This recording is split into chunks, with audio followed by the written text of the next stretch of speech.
At 8:47 a.m. on September 18, 1944, Private First Class Eddie Brennan lay motionless inside a rotting oak log in the Hörtgen Forest, watching 13 German soldiers establish a machine gun position 60 yards from his hiding spot. His Springfield rifle barrel protruded through what appeared to be a natural knothole in the wood. His orders were to observe and report. In the next 4 hours, he would violate those orders 14 times, trigger the largest friendly artillery barrage in Third Army history, and force the U.S. Army to rewrite its entire sniper doctrine, but not before they tried to dishonorably discharge him for it. The morning fog clung to the forest floor like wet wool. Brennan had been inside the log since 03:30, inserted under darkness by a 2-man patrol who thought he was insane. The log measured 9 feet long, hollowed by decades of decay, with an interior diameter barely wide enough for his shoulders. He'd lined the inside with a rubberized poncho to keep the rot smell off his uniform. His canteen pressed against his kidney. His left leg had gone numb an hour ago. Through his scope, he watched the Germans work. They were efficient. Feldwebel with a scarred face directing placement. MG-42 on a tripod. Ammunition belts arranged in neat coils. They were setting up to enfilade the forest trail, where Baker Company would advance at 11 a.m. Brennan knew this because he'd studied the battalion plan the night before. He also knew Baker Company had 143 men. The MG-42 fired 200 rounds per minute. He did the math. Baker Company would cease to exist. His orders were explicit. Observe enemy positions. Mark coordinates. Exfiltrate after dark. Report findings. Do not engage unless compromised. Captain Holloway had been clear about this. Your eyes, Brennan. Not a trigger puller. We need intelligence, not cowboy bullshit. Brennan adjusted his position half an inch. The log creaked. A German private turned his head. Brennan stopped breathing. The private stared directly at the log for 8 seconds, then returned to stacking ammunition boxes. Brennan exhaled through his nose. His heart hammered against the rotting wood. Eddie Brennan grew up in Johnstown, Pennsylvania, where his father worked the blast furnaces at Bethlehem Steel, until a ladle accident crushed both his legs in 1936. After that, Eddie became the family earner at age 14. He worked the salvage yards, stripping copper wire from machinery, selling scrap metal, learning to identify valuable components in industrial wreckage. His hands developed calluses like armor. His eyes learned to see what others missed. The stress fracture in a support beam, the valuable casting hidden under rust, the weakness in any structure. Saturdays, he hunted groundhogs in the strip mine wastelands east of town. His rifle was a .22 single shot his grandfather had used in the Great War. Ammunition cost money they didn't have, so every shot had to count. He learned to wait, sometimes 4 hours for a single groundhog, sometimes all day. Patience became muscle memory. He also learned to disappear. The mine police didn't like kids on company property. Brennan discovered that if he stayed absolutely still against the right background, men would look directly at him and see nothing. Not camouflage, not hiding, just understanding that human eyes register movement, not stillness. He once watched 2 security guards search for him while he sat motionless 15 feet away against a slag pile. They gave up after 20 minutes. When he enlisted in December 1942, the recruiter asked what skills he had. Brennan said he could shoot and stay still. The recruiter laughed and stamped his papers for infantry. By September 1944, Brennan had survived North Africa, Sicily, and Normandy. He'd been trained as a designated marksman after a lieutenant noticed he'd made 8 kills in 3 days during the hedgerow fighting, all single shots, all over 300 yards. They gave him a Springfield with a uninertal scope and told him to keep doing what he was doing. But what he'd been doing wasn't working anymore. The Hörtgen Forest ate soldiers. The Germans had transformed 50 square miles of dense woodland into a killing maze, interlocking fields of fire, pre-sighted artillery coordinates, machine gun nests hidden in bunkers built from logs that American mortars couldn't penetrate, snipers in tree platforms, minefields disguised as forest trails. American doctrine said advance through the forest in company strength. Clear each strong point with infantry assault supported by artillery. American casualties said that doctrine was killing them faster than the Germans. In 3 weeks, Brennan's battalion lost 97 men. He knew because he kept a list, not just numbers. Names: PFC Tommy Adler from Brooklyn, shot through the neck while trying to flank a bunker. Sergeant Frank Yablonsky from Detroit stepped on a shoe mine and bled out before the medic could reach him. Corporal James from San Francisco. No, wait, not. Corporal James Harper from San Francisco, killed by tree-burst artillery that detonated in the canopy and rained shrapnel down on his squad. Brennan had tried to help. Standard doctrine positioned snipers 200 to 300 yards behind advancing infantry, providing overwatch and suppressive fire. But the forest canopy blocked sight lines beyond 50 yards. He couldn't see targets, couldn't protect his unit. Just listened to the gunfire and waited for casualty reports. He'd gone to Captain Holloway after the Harper incident. "Sir, the doctrine doesn't work here. The forest is too dense. I need to get forward of the advance, find hide positions deep in German territory, take out their machine guns before they can engage our infantry." Holloway had stared at him like he'd suggested charging Berlin alone. "Forward of the advance? That's suicide, Brennan. And it violates every principle of sniper employment. You stay with the company. That's an order. Sir, we're losing 30 men a week to machine gun ambushes. You can follow orders, Private. Snipers don't operate independently in this army. You're not a partisan. You're not a one-man war.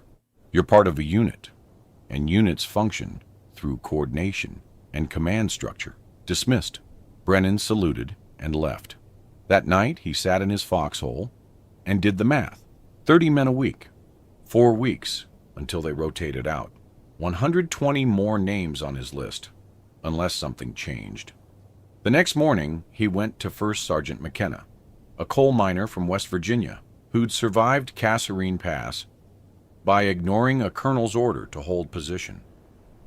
McKenna listened, said nothing, then told Brennan to report to Lieutenant Hayes, the battalion S2 intelligence officer. Hayes was 23 years old, Harvard-educated, and had the haunted look of someone who'd just realized his education was worthless.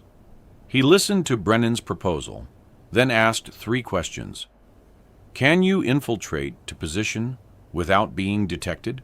Can you survive 12 hours alone in German territory? Can you exfiltrate if compromised?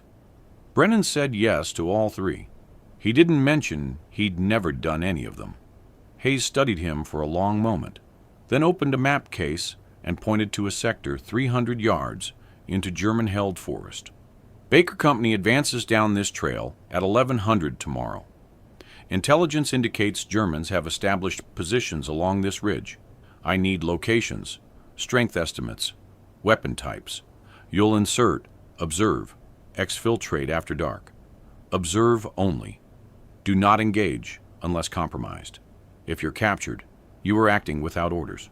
Understood?" Brennan understood perfectly. Hayes was giving him deniable authorization.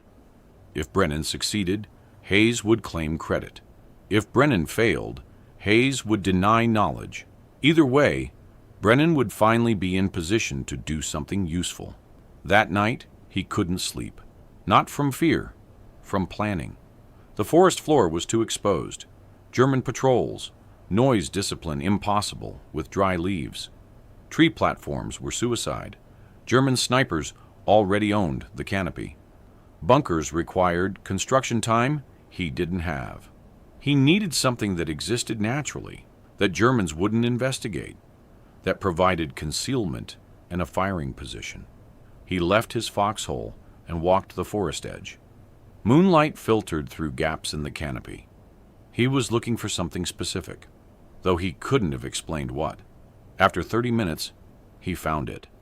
A massive oak log, fallen years ago, rotted hollow, lying parallel to what would be the German approach route. He knelt beside it and peered inside. The interior had decomposed into soft punk wood, but the outer shell remained intact. The log had several natural knotholes. One faced the direction Germans would approach. Another provided a view downrange. He spent the next hour evaluating. The log sat in a slight depression, partially obscured by ferns. From 20 yards, it looked like forest debris. From 10 yards, it still looked like forest debris. The interior smelled like death and mushrooms, but it was dry.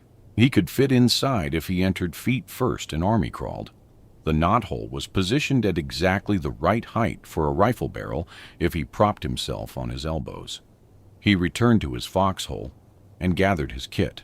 Springfield rifle, 40 rounds, canteen, K rations, rubberized poncho, entrenching tool. At 03:15, 2 privates from the recon platoon escorted him to the log. They thought he was insane. One of them, Private Angelo, said, "You're going to die in there, Brennan. You know that, right?" Brennan said, "Probably not today." He entered feet first at 03:30. The interior was tighter than he'd estimated. His shoulders scraped rotted wood. Centipedes and beetles scattered. Something larger, a rat maybe, bolted past his face. He ignored it and positioned himself with his rifle barrel protruding through the knothole. Through his scope, he had a 60-yard field of fire covering the approach trail and a small clearing. Perfect. He waited for dawn. By 08:47, the Germans had arrived. 13 soldiers. The Feldwebel directed them with hand signals. Professional, confident, routine. They'd done this before. They were establishing a killing position, and they had no idea an American sniper was watching from 60 yards away. Brennan's orders were to observe and report. He observed. Machine gun position established at 09:03. Ammunition count estimated at 2,000 rounds, based on visible belt containers. Crew of 4. Supporting infantry spread in a semicircle covering approaches. Radio operator visible with pack set. Officer present. The Feldwebel with a scar. At 09:45, a German soldier walked directly toward Brennan's log. Brennan stopped breathing. The soldier was maybe 19, thin face, needed a shave. He stopped 6 feet from the log, unbuttoned his trousers, and urinated on the ferns. Brennan watched through the scope. He could see individual buttons on the soldier's tunic. The kid finished, buttoned up, walked back to position. At 10:15, Baker Company began their approach. Brennan couldn't see them, but he could hear the rustle of equipment, whispered commands, the distinctive metallic click of EM-1 Garand bolts. They were following the trail exactly as planned. They would pass directly through the MG-42's killing zone in approximately 10 minutes. Brennan faced the math. 14 Germans, 143 Americans, machine gun with pre-sighted fields of fire. His orders were to observe and report, but reporting took time. By the time he exfiltrated, found friendly lines, reported coordinates, and artillery was called in, Baker Company would already be engaged. Half of them would be dead or wounded. The other half would be pinned down, easy targets for German mortars. Unless someone stopped the machine gun. He adjusted his scope. Range, 62 yards. Wind, negligible under canopy. Target, machine gunner's head, visible above the weapon's shield. Difficulty, easy shot for his skill level. Consequence, disobeying direct orders, revealing his position, fighting alone against 13 enemy soldiers with no support and no retreat option. Court-martial, dishonorable discharge, prison, or follow orders. Exfiltrate. Report. Watch Baker Company get slaughtered. His finger touched the trigger. The Springfield weighed 8 pounds. The trigger required 4 pounds of pressure. 2 pounds, 3 pounds. He thought about Tommy Adler, Frank Yablonsky, James Harper, 97 names on his list.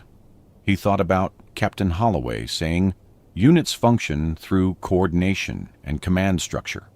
He thought about his father, legs crushed by a ladle, because some engineer had calculated the chain strength wrong and decided profits mattered more than safety. Sometimes the system kills you. Sometimes you break the system. He exhaled half a breath, held it, squeezed. The Springfield cracked. The machine gunner's head snapped back. He dropped behind the weapon. The other Germans froze for 1 second. The universal pause of soldiers processing sudden death. That second cost them. Brennan worked the bolt. The spent casing ejected. New round chambered. He acquired the second machine gunner, the one reaching for the weapon. Range unchanged. Squeeze. The second gunner fell across the first. Now the Germans reacted. Shouts in German. Soldiers dove for cover. The Feldwebel screamed orders. Brennan shifted aim. Radio operator reaching for handset. Squeeze. The operator collapsed onto his equipment. 9 seconds. 3 shots. 3 kills. The Germans had no idea where the fire was coming from. The Feldwebel was smart. He started directing fire at likely sniper positions. The ridgeline, the trees, the bunker to the east, nowhere near the log. The Germans poured rifle fire into empty forest. Brennan acquired a soldier firing from behind a tree. Adjusted for the angle. Squeezed. 4 kills. 15 seconds. A German private figured it out. He turned and stared directly at the log, mouth opening to shout. Brennan shot him through the chest. The private went down. But the others saw where he'd been looking. Rifle fire converged on the log. Bullets punched through rotted wood 6 inches above Brennan's head. Splinters rained down. The log shook with impacts. Brennan pressed himself flat against the bottom, waiting for the volley to pass. It passed. The Germans couldn't maintain fire. They were exposed, and they didn't know if there were other American snipers positioned. The Feldwebel made the smart decision. Withdrawal. He screamed orders. The remaining 8 soldiers began falling back by pairs, suppressive fire covering movement. Brennan rose to his elbows, acquired a soldier retreating, led the movement, squeezed. The soldier fell. Brennan worked the bolt, acquired another, squeezed. 7 left. They were running now, abandoning the machine gun, abandoning their dead. Brennan tracked the Feldwebel. The man was moving in a combat crouch, professional, head swiveling to maintain awareness. Range, 80 yards and increasing. Difficult shot through forest understory. Brennan led him by 2 feet. Squeezed. The Feldwebel dropped. The remaining 6 Germans vanished into the forest. Brennan counted to 60. No movement. No sound except a Baker Company approaching from the south. He safed his rifle and began the process of extracting himself from the log. It took 3 minutes of painful squirming. His legs had gone completely numb. When he finally pulled himself free, he couldn't stand. He sat against the log, working circulation back into his calves, and counted. 14 shots fired. 8 confirmed kills. Probably 9. The chest shot was fatal, but the soldier had fallen behind cover. Machine gun position neutralized. Radio operator dead, so no warning transmitted to German command. Baker Company emerged from the forest at 11:02 hours. Lieutenant Strickland, their CO, found Brennan sitting against the log, rifle across his lap. Strickland stared at the German bodies, then at Brennan, then back at the bodies. "What the hell happened here, Brennan?" "They were setting up an ambush, sir. I stopped it." "You were supposed to observe and report." "Yes, sir." "Not engage." "Yes, sir." Strickland walked to the machine gun position, examined the bodies. looked at the MG-42's field of fire, perfectly aligned with the trail his company had just walked down. He returned to Brennan. "How many?" "8 confirmed. 1 probable. 5 escaped." Strickland was quiet for a moment. "Then you saved my company." "Just following doctrine, sir. Neutralizing threats to friendly forces." "That's not doctrine. I don't know what that is." Strickland keyed his radio. "Baker 6 to battalion. Contact at Grid Echo 7. Multiple enemy KIA. Positions neutralized. Requesting instructions." The radio crackled. Captain Holloway's voice. "Baker 6. Identify who made contact." Strickland looked at Brennan. "PFC Brennan, sir." Long pause. "Then send him to Battalion HQ immediately." Brennan arrived at Battalion HQ at 1340 hours. Captain Holloway was waiting outside the command tent with Lieutenant Hayes and First Sergeant McKenna. Holloway's face was red. Hayes looked worried. McKenna's expression was unreadable. Holloway didn't wait. "You disobeyed direct orders?" "Yes, sir." "You engaged enemy forces when explicitly told not to?" "Yes, sir." "You operated independently, risking compromise of your position and endangering battalion intelligence operations?" "Yes, sir." "You also neutralized a machine gun position that would have killed or wounded approximately half of Baker Company." Holloway pulled a folded map from his pocket. "Lieutenant Hayes, explain." Hayes spread the map on a field table. "Germans have been establishing ambush positions along predictable advance routes. This is the 3rd time this week we've encountered pre-sighted machine gun positions covering forest trails.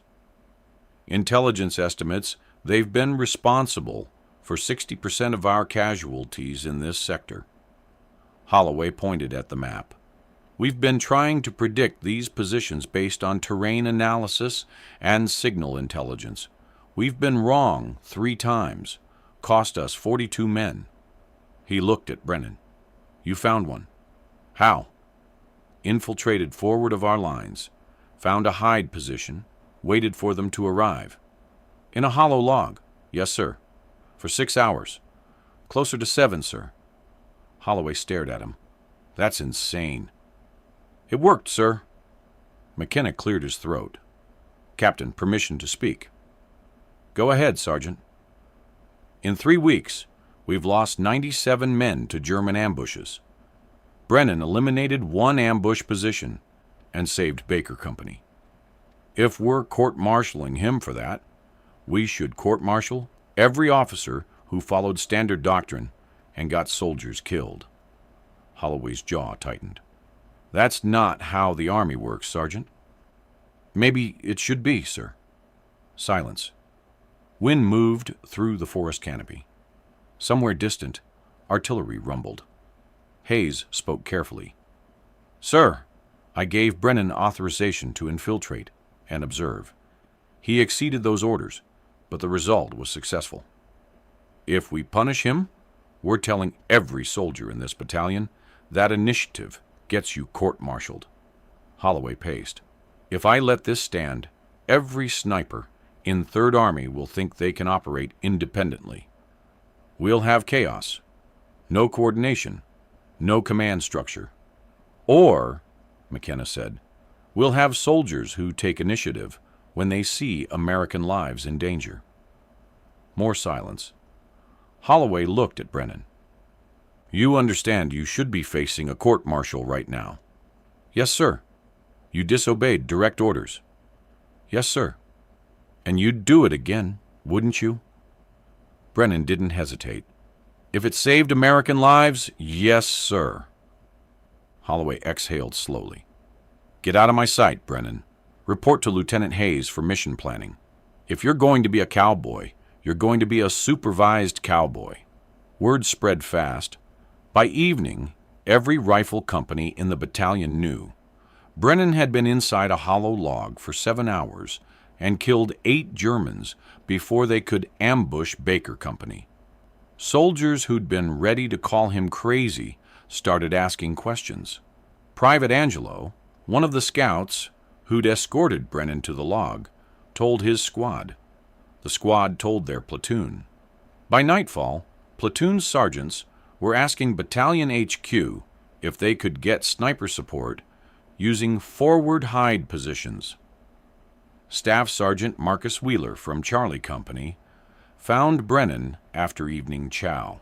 Wheeler was 31, a construction foreman from Georgia who'd helped build half the bunkers at Fort Benning. He sat down on Brennan's foxhole rim without asking. Need to know how you did it. Did what? Found the position, the log. How'd you know it would work? Brennan cleaned his rifle while he talked.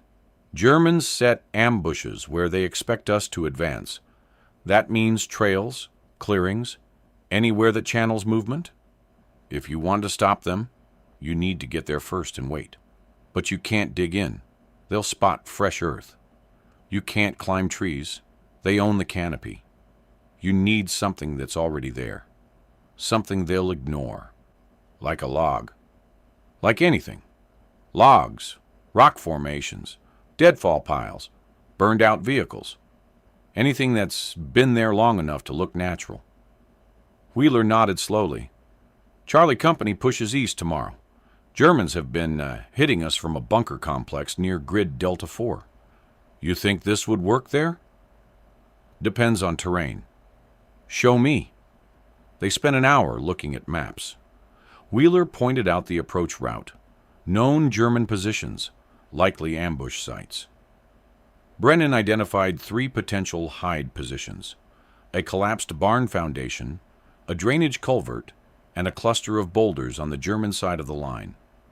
Wheeler said, I want to try it. Got a designated marksman in my platoon. Kid named Taylor. Good shot. Can you teach him? Teach him what? How to be you. Brennan almost laughed. It's not complicated. Find cover that doesn't look like cover. Get there before dawn. Stay still. Wait for targets. Don't move until you have a shot that matters. That's it? That's it. Oh, and be willing to wait 8 hours in a hole that smells like death and is full of centipedes. Wheeler grinned. Taylor grew up on a farm. He's used to smelling like shit. Staff Sergeant Taylor inserted into a collapsed barn foundation on September 21st at 04 hours. The barn had burned during American artillery preparation, leaving only stone foundation walls 2 feet high. Taylor positioned himself in a corner, covered himself with charred lumber and canvas, and waited. At U-920, a German patrol established an observation post 30 yards from his position. 6 soldiers, 1 with binoculars, calling coordinates for mortar fire. Taylor waited until the observer completed his first call, then shot him through the head. He killed 2 more before the patrol broke and ran. Charlie Company advanced through that sector with 0 casualties. Word spread wider. By September 25th, 7 snipers across the battalion were using forward hide positions. 3 in logs, 2 in drainage culverts, 1 in a burned-out Stug 3, 1 inside a latrine pit the Germans had abandoned. Results were immediate and measurable. September 1st, 20. Average daily casualties from ambush, 4.2. September 21st, 30. Average daily casualties from ambush, 1.8. Battalion S2 compiled a report. Estimated enemy ambush positions neutralized, 14. Estimated American lives saved, 63. Method, forward infiltration using natural concealment. Originator, PFC Edward Brennan. Captain Holloway forwarded the report to Regiment. Regiment forwarded to Division. Division buried it. No official response, no doctrine change, no training bulletin, just silence. But soldiers don't need official approval. They need what works. On October 3rd, a German Hauptmann named Otto Richter wrote a letter to his wife that was intercepted by Allied intelligence. The Americans have changed tactics. Their snipers no longer position behind their lines. They infiltrate our territory during night, establish positions we cannot detect, and wait for us to expose ourselves. Yesterday we lost 8 men to a sniper we could not locate. The men are calling him Der Geist, the ghost. They found his position after he withdrew. A hollow tree stump, perfectly natural, impossible to distinguish from surrounding forest. This is not how Americans fight. Something has changed. German tactical documents from early October show a pattern. Increased caution during dawn operations, mandatory searches of natural cover before establishing positions, reduced reliance on predictable ambush sites. The Americans had introduced randomness into a system the Germans had optimized for efficiency. It disrupted their operational rhythm. A Luftwaffe reconnaissance report dated October 8th noted, American sniper activity has increased significantly in Hörtgen sector.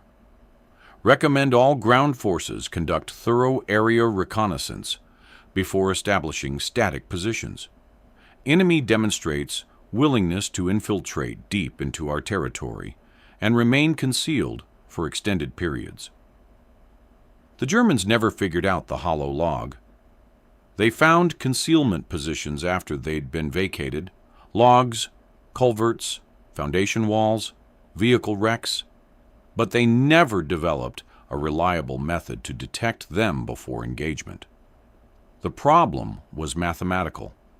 The forest contained thousands of potential hide sites, and searching all of them before every operation was logistically impossible. By mid-October, German units in the Hörtgen sector had adjusted their doctrine. They stopped using predictable ambush positions. They increased patrol frequency.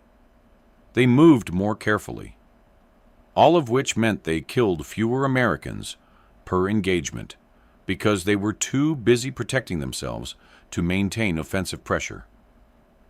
The ripple effect was working. On October 12th, Lieutenant Colonel Marcus Webb, the battalion XO, finally asked the question everyone had been avoiding. Should we formalize this?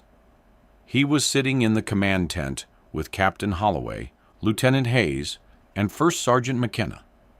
Outside, rain hammered the forest. Inside, they studied casualty reports and S2 summaries. Webb continued, We have 12 snipers operating independently, using forward infiltration tactics. No official doctrine, no training standardization, no oversight. It's working, but it's chaos. Holloway said, If we formalize it, we own it. Right now, if something goes wrong, it's individual soldier initiative. If we make it official doctrine, and a sniper gets captured and executed as a spy, we're responsible. Hayes nodded. Germans consider soldiers operating behind their lines in civilian clothes or disguised positions to be partisans, not lawful combatants. There's precedent for summary execution. McKenna leaned back. Brennan's been doing this for 3 weeks. Taylor, Rodriguez, Williams, 8 others. None captured. None killed in position. Success rate is 100%. At some point, we need to admit it works and stop pretending it's accident. Webb studied the map. Division won't approve it. Too unconventional. Violates every principle of sniper employment in the field manual. But regiment might look the other way if results continue. So we let it continue unofficially? Holloway asked. We let it continue, Webb said. But we establish guidelines, maximum infiltration range, required check-in protocols, exfiltration procedures if compromised. We don't call it doctrine. We call it operational guidelines for designated marksmen in restricted terrain. Hayes smiled. That's the most bureaucratic thing I've ever heard. That's how you get things done in this army, Webb said. You don't change doctrine. You create guidelines that everyone ignores the old doctrine to follow. The guidelines were distributed on October 15th as a mimeographed two-page document titled Technical Bulletin Number 4, Designated Marksman Employment in High-Density Forest Environments. It didn't mention hollow logs or forward infiltration. It simply stated, designated marksmen may establish observation positions forward of friendly lines when terrain restricts conventional overwatch capabilities, provided communication protocols are maintained and exfiltration routes are established prior to insertion. Translation: do what Brennan's doing, but tell someone where you are. By November 1st, 19 snipers across 3rd Army's Deutschland Corps were using forward infiltration tactics. Battalion S2 sections compiled a collective report. Before forward infiltration, Sept. 120. Enemy ambush casualties. 127 ambush positions neutralized. 3 average warning time, 0 minutes after forward infiltration, Sept. 21 Oct. 31. Enemy ambush casualties, 47 ambush positions neutralized, 31 average warning time, 15 minutes, allowing artillery response. The math was simple. Forward infiltration had reduced ambush casualties by 63%. Conservative estimates credited the tactic with saving approximately 200 American lives in 6 weeks. Nobody thanked Brennan. Technical Bulletin Number 44 didn't mention his name. The S2 report attributed the success to improved intelligence gathering and tactical adaptation to terrain conditions. Headquarters found it easier to claim institutional credit than acknowledge a private first class had forced them to rewrite doctrine. Brennan didn't care. He kept doing what he'd been doing, inserting into forward positions before dawn, waiting, shooting Germans who tried to ambush his friends. On November 8th, he made his 23rd infiltration, a collapsed root cellar 400 yards into German territory. He spent 11 hours inside, killed 4 Germans setting up a mortar position, exfiltrated at dusk. Routine operation, just another day. Except that morning, First Sergeant McKenna had recommended him for the Silver Star. Captain Holloway approved it. Lieutenant Colonel Webb signed off. The recommendation went to Division. Division disapproved it. Reason given: insufficient documentation of actions under fire. Translation: we're not giving medals to soldiers who violate doctrine, even when it works. The Hörtgen Forest campaign ended in December 1944. American casualties, approximately 33,000. German casualties, approximately 28,000. Tactical outcome? Inconclusive. The forest remained a killing ground until Allied forces bypassed it entirely during the spring 1945 offensive. But in one battalion of the 28th Infantry Division, casualties from ambush dropped by 63% between September and December 1944. In that battalion, soldiers stopped dying to machine guns they never saw. They stopped walking into kill zones designed by Germans who understood the terrain better than American planners. They stopped being predictable. They learned to be ghosts. By war's end, forward infiltration tactics had spread to 7 divisions across 3rd and 7th Armies. Official doctrine never changed. The 1943 Field Manual remained in effect, but training sections quietly began teaching reconnaissance in force techniques that looked suspiciously like what Brennan had invented in a Pennsylvania salvage yard and perfected in a German forest. After Germany surrendered, the Army conducted operational analysis studies.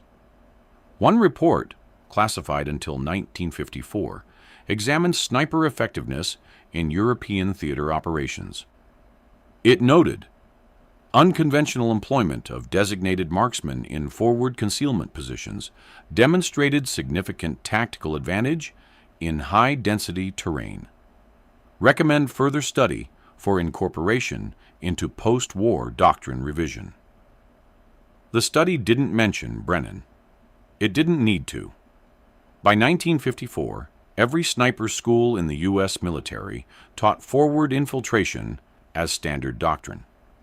They called it hide site selection and establishment. They taught it with PowerPoint presentations and training manuals. They made it official. They just forgot where it came from. Eddie Brennan survived the war. He was discharged in October 1945 at Camp Kilmer, New Jersey, with final rank of sergeant and a combat infantryman badge. No Silver Star. No official recognition for saving 200 lives. Just an honorable discharge and a train ticket to Pennsylvania. He went home to Johnstown and took a job at the same salvage yard where he'd worked before the war. He married a nurse named Helen, whom he'd known in high school. They had 3 children. He never talked about the hollow log. Never mentioned the 14 Germans he'd killed in 4 hours. Never explained why he'd get quiet. Sometimes in the fall, when leaves covered the ground and the forest smell came through the windows. In 1963, a military historian researching unconventional tactics in WW found Technical Bulletin Gr 44 in Army archives. The historian traced its origin through after-action reports and S2 summaries back to a single incident in September 1944. An unnamed PFC who'd neutralized a machine gun position while operating alone from inside a hollow log. The historian spent 2 years tracking down witnesses, interviewing veterans, cross-referencing unit rosters. He found Eddie Brennan operating a crane at Johnstown Salvage and Scrap, age 42, 2 days from retirement. The historian asked if Brennan remembered September 18, 1944. Brennan said, "Can't say I do. What happened that day?" The historian showed him the S2 report, the casualty statistics, the doctrine changes that followed. He explained how forward infiltration tactics were now taught at Fort Benning and Quantico, how thousands of soldiers had been trained in techniques Brennan had invented, how modern sniper doctrine traced directly back to that hollow log in the Hörtgen Forest. Brennan read the documents, finally said, "That's interesting." "Is there anything you want to say about it?" the historian asked. "Not really. You saved hundreds of lives, changed how the Army fights. You're a significant figure in military history." Brennan handed the documents back. "I just didn't want to watch any more kids die. That's all it was." The historian published his findings in a 1967 academic paper, The Evolution of American Sniper Doctrine, 1944-1965.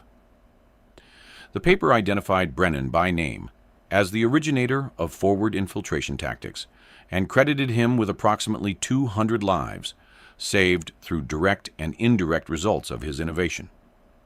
The paper was read by approximately 1,400 people, mostly military historians and tactical instructors. Nobody sent Brennan a copy. Eddie Brennan died in April 1992, at age 71, complications from emphysema. The Johnstown Tribune-Democrat ran a 4-paragraph obituary noting he was a YY veteran, worked 47 years in salvage, survived by wife Helen, 3 children, 7 grandchildren. One sentence mentioned he'd served as an infantry sniper. The obituary didn't mention the hollow log, didn't mention Technical Bulletin Upper 44, didn't mention the 200 lives saved or the doctrine that changed because a 22-year-old kid from the salvage yards decided sometimes you break the rules to save your friends. His funeral was attended by 43 people. No military honor guard, no flag ceremony. Just family and co-workers and a few old soldiers who knew him before he went to war. They buried him in Grandview Cemetery, overlooking the valley where Bethlehem Steel used to stand, where his father had worked the furnaces, where Eddie had learned that systems sometimes fail, and when they do, someone has to act. In 2015, the Army Sniper School at Fort Benning unveiled a new memorial honoring the development of American sniper doctrine.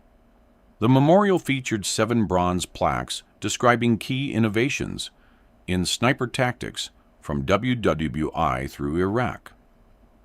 Plaque 4 detailed forward infiltration and hindsight utilization as developed during WTO European operations. The plaque didn't mention Eddie Brennan. It credited tactical evolution in response to operational requirements.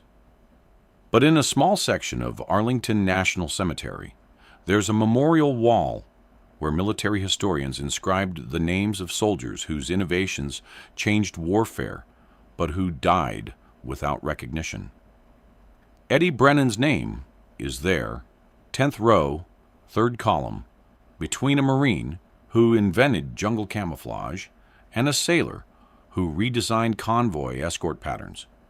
Most people walk past without looking. That's how real change happens in war. Not through generals and medals, not through official doctrine and institutional credit. Through soldiers who see the problem, understand the solution, and act. Knowing the system might punish them, knowing history might forget them, doing it anyway because sometimes saving lives matters more than following orders. That's the story of the hollow log. That's the story of Eddie Brennan. That's how one man with a Springfield rifle changed how armies fight, sitting motionless inside rotting wood, watching Germans die, saving Americans alive, and never asking for anything except the chance to do it again tomorrow. If you found this story compelling, please like this video. Subscribe to stay connected with these untold histories. Leave a comment telling us where you're watching from. Thank you for keeping these stories alive.